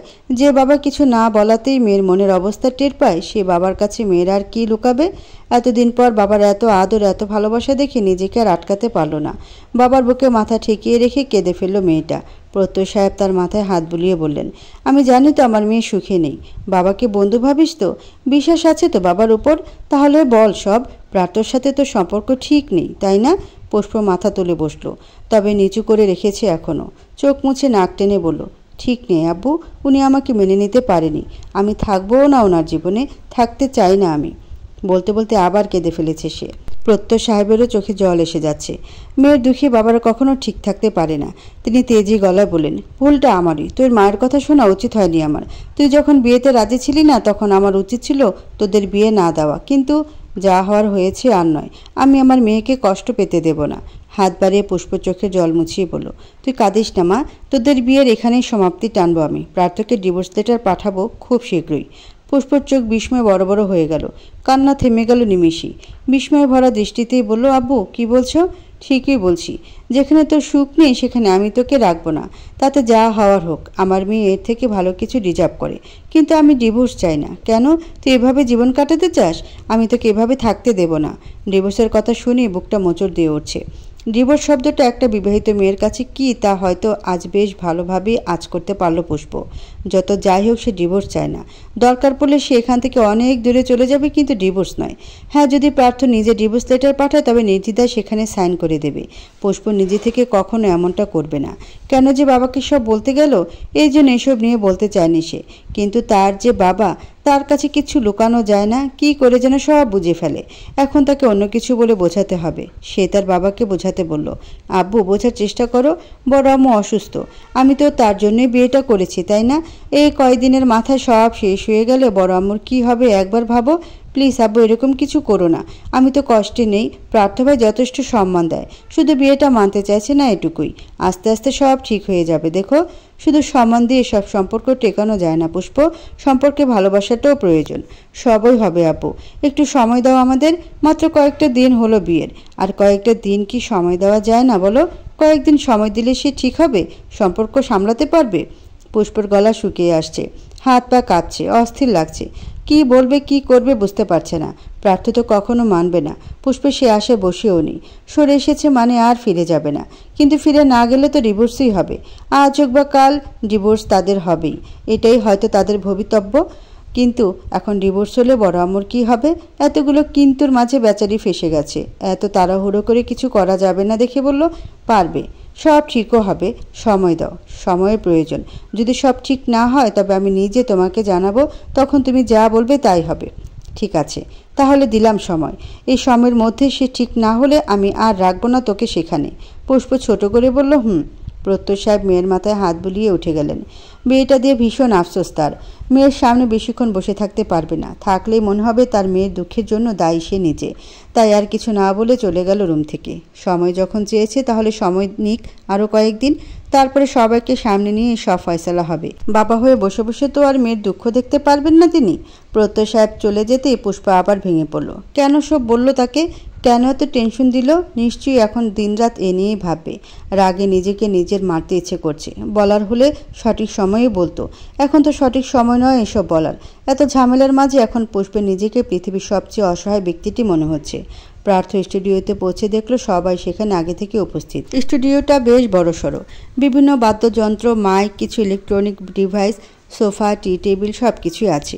অর্ণবরা সবাই কাজ বাদে সোফায় বসে আছে, হয়তো প্রার্থের জন্য অপেক্ষা করছে। প্রার্থ ভেতরে ঢুকতেই হৃদয় বলল, কী রে প্রার্থ, তুই না শালা কত পাংচুয়াল ছিলি, এখন এত ঢিলে কি করে হলি? ও বুঝেছি, এখন তো আমাদের ভাবি আছে, সকাল সকাল ডোজ না নিয়ে আসতে ইচ্ছে হয় না, তাই না? প্রার্থ কিছু বলল না, গিয়ে ওদের পাশে সোফায় গায়ে এলিয়ে বসল। হৃদয়ের এসব ফালতু কথার উত্তর এমনিতেই কখনো দেয় না সে, আজকেও কিছু বলল না। কিন্তু মাঝখানে অর্ণব বলে উঠল, ও এমনিতেই ঢিলে হয়ে গেছে, আজ তো ওর বউও বাড়িতে নেই, তাহলে এত দেরি করলো কেন? জিজ্ঞেস করো কে? একসাথে সবগুলো চোখ গিয়ে পড়লো প্রার্থর উপর, কিন্তু প্রার্থর চোখ পড়ে রইল অর্ণবের উপর। রকি প্রার্থকে বলল, তাই নাকি? বউ নাই তাও এত লেট করলি কেমনে মামা? চক্কর বক্কর আছে নাকি আবার? প্রার্থ রকির প্রশ্নের উত্তর দিল না, উল্টো প্রশ্ন করল অর্ণবকে। ভ্রু কুচকে সন্দেহান গলায় বলল, তুই কি করে জানলি ও বাড়িতে নেই? অর্ণব ডোন্ট কেয়ার ভাব নিয়ে বলল, তো জানবো না? তুই কিছু না বললে কি হবে? পুষ্পা আমাকে সবই বলে। কি বলেছে? অর্ণব ওকে জ্বালানোর জন্য বলল, তোকে কেন বলবো, এটা আমাদের ব্যাপার। প্রার্থ দাঁতে দাঁত চেপে ধরল, এতটুকু কথাই রাগ হলো তার। দাঁত চেপেই বলল, আমাকেই বলবি, because she is my wife, I have right to know everything about her. Arnab মনে মনে হেসে বলল, এই তো বাবা লাইনে আসছো, তোমাকে আমি এইভাবেই লাইনে আনবো চান্দু। অর্ণব আরও ভাব নিয়ে বলল, আচ্ছা বলছি, যেহেতু তোর অধিকার আছে জানার। কাল রাতে আমাকেও ফোন দিয়েছিল, বললো ও নাকি এখন বাবার বাড়িতে আছে। তারপর এমনি কথা বললাম, তুই তো জানিসই লিটল প্রিন্সেস আমার কাছে সব শেয়ার করে আগে থেকেই। এরপর বললো কয়েকদিন পর নাকি ভার্সিটি যেতে হবে অ্যাসাইনমেন্ট জমা দিতে। বললাম তাহলে আমিই দিয়ে আসবো তোমাকে। বললো ঠিক আছে, তোর তো অনেক কাজ থাকে, তাই ভাবলাম আমি ওকে ভার্সিটি নিয়ে যাব। প্রার্থ গম্ভীর হয়ে রইল, ভেতরে ভেতরে প্রচণ্ড রাগ হচ্ছে, দাঁত চেপে সব হজম করার চেষ্টা চালাচ্ছে। গম্ভীর হয়ে আবার বলল, আমাদের মাঝে যা হয় সব শেয়ার করে? কার্তিক মাঝখানে বলে উঠল, এটা কেমন ধরনের প্রশ্ন প্রার্থ? তোদের স্বামী স্ত্রীর মাঝে সব কিছু কেন শেয়ার করবে? এমনি বড় ভাই হিসেবে সম্মান করে তাই বলে। অর্ণব খুব বেশি কিছু বলতে চাইল না, শেষে দেখা যাবে জালাবাদে মনে আরও ঘৃণা তৈরি হয়ে গেছে। লিটল প্রিন্সেস এতটুকু মেয়ে হয়ে এমনি অনেক সহ্য করছে, তার কষ্টটা তো আর অর্ণবের অজানা নয়, সেও তো সমান কষ্টেই আছে। তার নিজের এই কষ্টের কোনো সমাধান নেই, কিন্তু পুষ্পের কষ্ট চাইলে সমাধান করা যাবে। আর ও সুখে থাকলে অর্ণবের কষ্ট কিছুটা অন্তত লাঘব হবে। এখন থেকে সব কিছু মেপে মেপে সাবধানে করতে হবে। ও বলল, হ্যাঁ যেগুলো বলা চলে সেগুলো বলে। প্রার্থ আবার প্রশ্ন করলো, কি কি বলা চলে? অর্ণব সূচক শব্দ করে বলল, এত প্রশ্ন কেন করছিস ভাই? তুই প্রিন্সেসকে জিজ্ঞেস করে নিস। এখন চল কাজে লেগে পর, সামনে আমাদের কনসার্ট আছে, মনে আছে তো? অর্ণবের মুখে ওই প্রিন্সেস নামটুকুও অসহ্য লাগছে আজ প্রার্থর কাছে। সে উঠে দাঁড়ালো, বলল, তোরা কাজ কর, আমি আসছি। ওদেরকে ফেলে রেখে বেরিয়ে গেল সেখান থেকে। সবাই জিজ্ঞেস করলো কোথায় যাচ্ছিস, কিন্তু সে কোনো উত্তর দিল না, হনহন করে হেঁটে চলে গেল। অর্ণব হাসলো মনে মনে, কাজ যে হচ্ছে তা স্পষ্ট। কাল রাতে অর্ণবই ফোন করেছিল পুষ্পকে, প্রার্থর কোনো পরিবর্তন এসেছে কিনা তা জানার জন্য, কিন্তু পুষ্প এসব বেরিয়ে গেছে, শুধু বলেছে ও নাকি আর প্রার্থকে চায় না, ভুলে যাবে সব। কিন্তু পুষ্প হার মানলে কি হবে? অর্ণব এত সহজে হার মানছে না, সে তার তরফ থেকে চেষ্টা করে যাবে। কালকে পুষ্পর পড়াশোনা নিয়ে জিজ্ঞেস করলেও যেন অ্যাসাইনমেন্ট জমা দিতে যাবে ভার্সিটিতে। অর্ণব বলেছে সেও যাবে। এখন সে কথাই ঘুরিয়ে পেঁচিয়ে বলল প্রার্থকে, আর প্রার্থর ব্যবহারে বোঝা যাচ্ছে তীর সঠিক নিশানায় গিয়ে লেগেছে। অন্ত বিরস মনে বসে আছে ভার্সিটির শহীদ মিনারের সিঁড়িতে। পুষ্প যে ভার্সিটিতে পড়ে অন্ত সেখানেই পড়ে। অন্ত একা বসেনি, তার সাথে আরও 3-4 বন্ধু আছে, সবাই কথা বলছে, কিন্তু অন্ত নিশ্চুপ। এমনিতেও সে ভদ্র শান্ত ছেলে, শোরগোল ঝামেলা এড়িয়ে চলে সবসময়। বন্ধুরা সবসময় হইহুল্লোড় করলেও সে অতটা হইহুল্লোড় করে না, কিন্তু এক সপ্তাহ ধরে একটু বেশি চুপচাপ থাকছে। ওকে এতটা শান্ত দেখে পাশ থেকে বন্ধু রাফিন বলে উঠল, কী রে অন্ত, ইদানিং দেখছি একেবারে চুপচাপ হয়ে গেছিস, ব্যাপার কি? তোর অন্তপ্রিয়া আবার ধোকা দিল নাকি রে তোকে? অন্ত মলিন হাসে, বলে বিদ্রুপ স্বরূপ, সে আমার অন্তপ্রিয়া, সে আমার মনে থাকে, আমি তার মনে থাকি না। এক পাক্ষিক ভালোবাসাতে ধোকার প্রশ্নই আসে না। অন্তর গলার টোন শুনে সবাই একযোগে তাকালো তার দিকে, কেমন মলিন শোনালো স্বরটা। বন্ধুরা মোটে 3 জন ছিল সেখানে, রাফিন, মেজবা আর আরেকজন মেয়ে শায়লা। অন্তর কথায় মেজবা বলল, ও কি তোর ফিলিং সম্পর্কে এখনও অজানা? রাফিন খ্যাক খ্যাক করে বলল, শালা ভিতর ডিম, আপনারও তুমি মরে গেলে বলবা? তোমার বলতে বলতে ও এমনিতেই অন্যের বউ হয়ে যাবে, তখন দেবদাস হয়ে ঘুরে বেরিয়েও। অন্ত স্বাভাবিক গলায় বলল, বলে কি হবে? রাফিন নাটকীয় ভঙ্গিতে বলল, এই মেজবা আমাকে ধর, ও শালা বলে কি করবি মানে? তুই না বলে ও কি করে জানবে সব? কুট্টুসকালের ভালোবাসা তোর, আমরা জানি সেই কলেজ লাইফের নিব্বা থাকতে। এখন তো ও নিব্বি হয়ে গেছে, এখন বলবি না তো কখন বলবি ও অন্য কাউকে ভালোবাসে? রাফিন হাই হাই করে বলে উঠল, কি বলিস? ওইটুকু নিবিও প্রেম করে? কানের গোড়া দুটো লাগিয়ে দিতে পারলি না? শায়লা বলল, রাফিন, মজা করিস না, বিষয়টা সিরিয়াস। ও কাকে পছন্দ করে কিছু জানিস? কে এসে? অন্ত একইভাবে বলল, হৃদয়। সকলে ভ্রু কুচকে গেল। মেজবা বলল, হৃদয় মানে তোর ভাইয়ের বন্ধু? মানে আর ব্র্যান্ডের হৃদয়? হ্যাঁ। শায়লা হাত দিয়ে মাছি তাড়ানোর মতো করে বলল, ধুর, ওকে কে না পছন্দ করে? প্রার্থ, হৃদয়, কার্তিক, অর্ণব, রকি, এরা তো জাতির crush. I also crushed on them. অন্ত তপ্ত শ্বাস ফেলে বলল, শুধু ক্রাশ হলে তো হতোই। রাফিন আবার বলল, কিন্তু শালা তো 1 নম্বরের লুচ্চা, প্লে বয় একটা, 2 দিন পর পর গার্লফ্রেন্ড বদলায়। তোর অন্তপ্রিয়া তাতে ডুবলো কি করে? সে কি জানে না তোর ব্যাপারে? জানলেও হয়তো মানতে চায় না, বয়স কম তাই আবেগ বেশি। তুই কবে কবি তাই বেটা, বালের পুরুষ তুমি। আমি হইলে ওর 2 গালে 2টা মারতাম আগে, তুই কিছু বলস না কেন?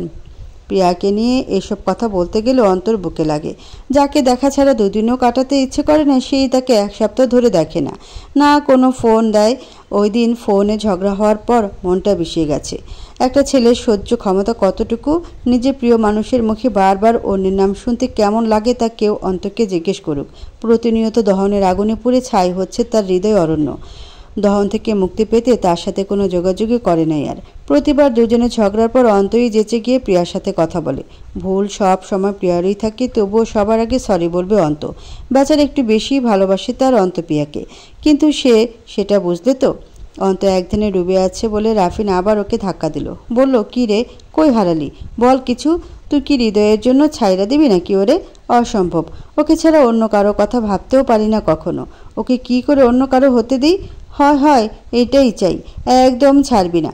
সেই নিব্বা কাল থেকে তোর মুখে প্রিয়া প্রিয়া শুনে অতিষ্ঠ হয়ে গেছি, তবুও সমস্যা নেই, এখন অভ্যেস হয়ে গেছে।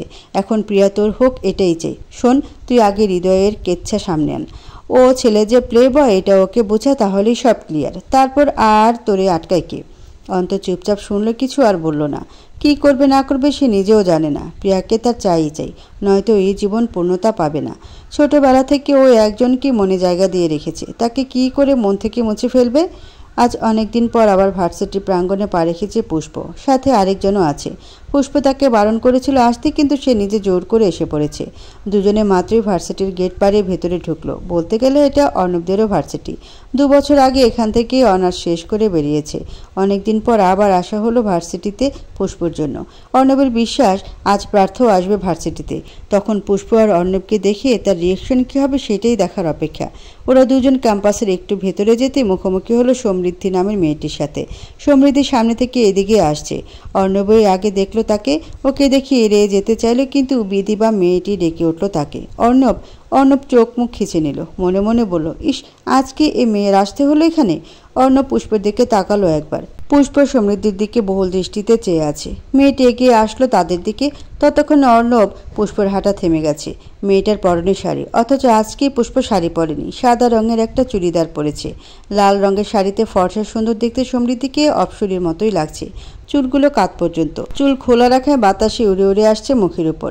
বলতে হবে মেয়েটা সুন্দরী বটে। এমনি তো আর পার্থ ভাইয়ের প্রেমিকা হয়নি। বয়সেও পুষ্পের থেকে বড় হবে সে, কারণ সমৃদ্ধি ছিল প্রার্থর ক্লাসমেট। মনে মনে খুব হিংসে হলো তার। ভাবলো সমৃদ্ধির মধ্যে মনে হয় অনেক কিছু আছে যা পুষ্পর মাঝে নেই। দেখাই তো যাচ্ছে মেয়েটা কত সুন্দর। পুষ্প মনে হয় এত সুন্দরী নয়। সমৃদ্ধি মেয়েটা একেবারে সামনাসামনি এসে অর্ণবকে বলল, অর্ণব কেমন আছিস? অর্ণব শুধু বলল, ভালো। তুই এখানে? ও যে সীমান্ত বাসায় কিছু জরুরি নোটস রেখে এসেছিল, আমাকে কল করে বলল আপু নোটসগুলো দিয়ে যা, তাই দিতে এলাম। তুই এখানে কি করছিস? এমনি কাজ ছিল। সমৃদ্ধি অর্ণবের পাশে দাঁড়ানো পুষ্পকে দেখে, তাকে ইশারায় দেখিয়ে বলল, ও পুষ্প না, প্রার্থর খালাতো বোন। সমৃদ্ধির মুখে প্রার্থর নাম শুনে পুষ্পের ভেতরটা জ্বলে গেল, কিন্তু কিছু বলল না, শান্ত হয়ে দাঁড়িয়ে রইল। অর্ণব বলল, হ্যাঁ ও পুষ্প, কিন্তু এখন। অর্ণবকে শেষও করতে দিল না কথাটুকু। তার আগে সে বলল, আচ্ছা ছাড়, আমার কথা শোন, প্রার্থর নাম্বারটা দিতে পারবি প্লিজ? আমি ওর কাছে ক্ষমা চাইব। 2 বছরেও ওকে আমি ভুলতে পারিনি রে, আমি ওকে আবার ফিরে পেতে চাই। অর্ণবের ভীষণ রাগ হলো। এই মেয়ে চাইছেটা কি? এখন যখন প্রার্থ বিয়ে করেছে, পুষ্পের প্রতি মন দুর্বল হচ্ছে, তখন সে আবার এসব বলছে। অর্ণব শুনে চুপ থাকলো। প্রার্থ একবার ওর মুখে এমন কিছু শুনলেই থাপ্পড় বসিয়ে দেবে। অর্ণব ভ্রুকুচকে তেজ নিয়ে পুষ্পকে দেখিয়ে বলল, প্রার্থ বিবাহিত, and she is his wife. দূরে থাকবে প্রার্থর থেকে। আমি তোকে কিছু বলছি না, কিন্তু প্রার্থর সামনে ভুলে এগুলো বলবি না। থাপ্পড় খেতে সময় লাগবে না। বলে যাস না চিটার তুই ছিলি। বড়লোক হ্যান্ডসাম ছেলে দেখে তুই ছেড়েছিলি প্রার্থকে, এখন আবার ব্যাক করতে চাস? লজ্জা লাগে না? এতক্ষণের ভদ্রতা নিমিষেই শেষ হয়ে গেল অর্ণবের। এর সাথে আর কি ফর্মালিটি পালন করবে?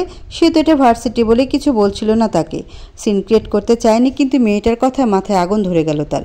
এদিকে সমৃদ্ধি খুঁটিয়ে খুঁটিয়ে দেখছে পুষ্পকে, চোখে বিস্ময় তার। পুষ্পর দিকে তাকিয়ে অর্ণবকে বলল, তুই মিথ্যে বলছিস, ও তো প্রার্থর খালাতো বোন হয়, প্রার্থ বিয়ে করতে পারে না। খালাতো বোন হতো, এখন বউ হয়, দূরে থাকবে প্রার্থর থেকে। সমৃদ্ধির চোখ মুখে রাগ আর বিরক্তি নিয়ে পুষ্পকে বলল, রূপ দেখিয়ে বশ করেছো না প্রার্থকে?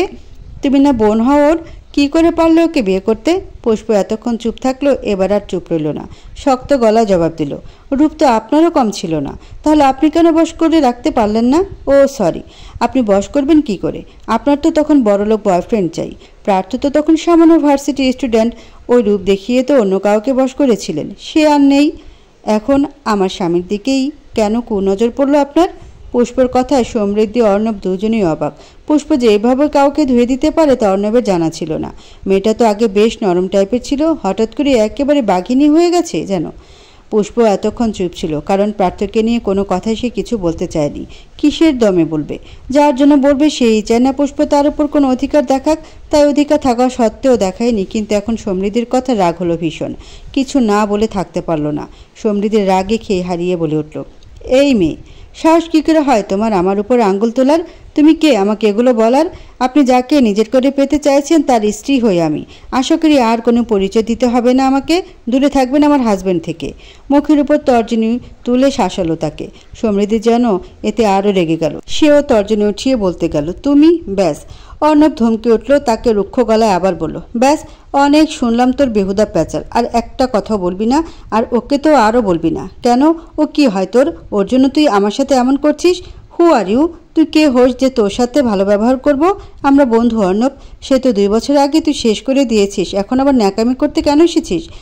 সামনে থেকে সবাই দেখছি, এখানে সিনক্রেট করতে আসিনি। আর হ্যাঁ, প্রার্থ থেকে 10 মাইল দূরে থাকবি, ওর আশেপাশেও তোকে দেখলে ভুলে যাবো যে তুই একটা মেয়ে, থাপড়ে কান লাল করে দেবো একদম। অর্ণব কথাটুকু শেষ করে পুষ্পকে সাথে নিয়ে হাঁটা ধরল।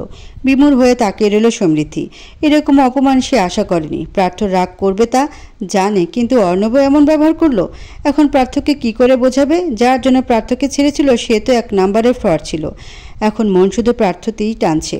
এখন তো এস্টাবলিশ সে, বিখ্যাত ব্র্যান্ড মিউজিশিয়ান, পুরো দেশ চেনে, মেয়েদের হাই লেভেল ক্রাশ সে। সমৃদ্ধি এখন ভীষণ পস্তাচ্ছে। তখন রাতুলের টাকা না দেখে তার পেছনে না গিয়ে প্রার্থর কাছে থাকলেই ভালো হতো। এই জন্যই বলে টাকার পেছনে ছুটতে নেই। মানুষ পরিশ্রমী আর সঠিক হলে একদিন সেও সফলতা পাবে। এর জন্য আমাদের ধৈর্য ধরা প্রয়োজন। লোভ সত্যিই মারাত্মক এক জিনিস। সমৃদ্ধির পাশে থাকা একটা বেঞ্চিতে গিয়ে বসলো। নিজের উপর নিজের রাগ হচ্ছে, নিজেকে একটু শান্ত করতে এখানে বসে রইল। প্রার্থ অস্থির চিত্তে গাড়ি ছুটিয়ে চলছে।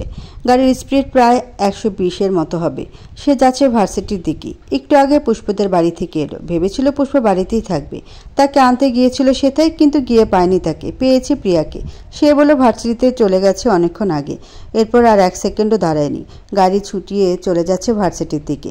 অর্ণব সেদিন বলেছিল সেও যাবে পুষ্পের সাথে, তার মানে আজ নিশ্চয়ই অর্ণব আছে পুষ্পের সাথে। মূলত এই বিষয়টাই প্রার্থর কাছে খারাপ লাগছে, চিত্ত অস্থির হয়ে উঠেছে।